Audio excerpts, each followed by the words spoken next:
एक गांव में गरीब नाई रहा करता था जो एक दरख्त के नीचे कर्सी लगा के लोगों की हिजामत करता। मुश्किल से गुजर बसर हो रही थी। उसके पास रहने को ना घर था, ना बीवी थी, ना बच्चे थे। सिर्फ एक चादर और एक तकिया उसकी मिल्कियत थी।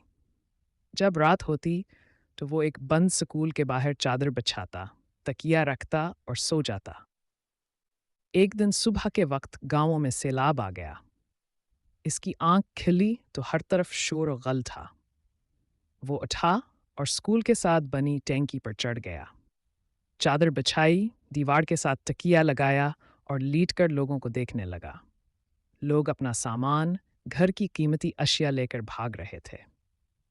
कोई नकदी लेकर भाग रहा है, कोई जीवर, कोई बकरियां, तो कोई कुछ कीमती अशिया लेकर भाग रहा है।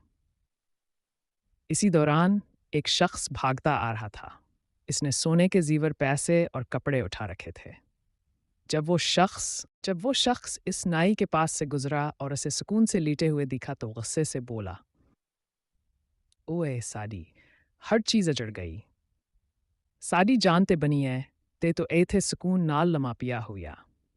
ये सुनकर नाई बोला, लाले अजी ते गरबत दी चस आई। जब मैंने यह कहानी सुनी तो हिंसपरामगर फिर एक ख्याल आया कि शायद रोज़ महशर का मंजर भी कुछ ऐसा ही होगा, जब तमाम इंसानों से हिसाब लिया जाएगा। एक तरफ गरीबों का हिसाब आ रहा होगा, दो वक्त की रोटी, कपड़ा, हकूक़ अल्लाह व हकूक़ अल इबाद। एक तरफ आमिरों का हिसाब हो रहा होगा, प्लाज़े, दुकानें, फैक्ट्रियाँ, गाड़ियाँ, बंगले, सोना और ज़ीवारात मुलाज़म, पैसा, हलाल हराम, ऐश व आराम, ज़कू, हकूक़ अल्लाह, हकूक़ अल इबाद। इतनी चीज़ों का हिसाब किताब देते हुए पसीने से शराबुरा और खौफ से थर कान पर है होंगे। तब शायद इसी नाई की तरह गरीब इन अमीरों को देख रहे होंगे। चेहरे पर एक अजीब सा सुकून और शायद दिल ही दिल में कह रहे होंगे, आज ईते गरबत टीचस आई है।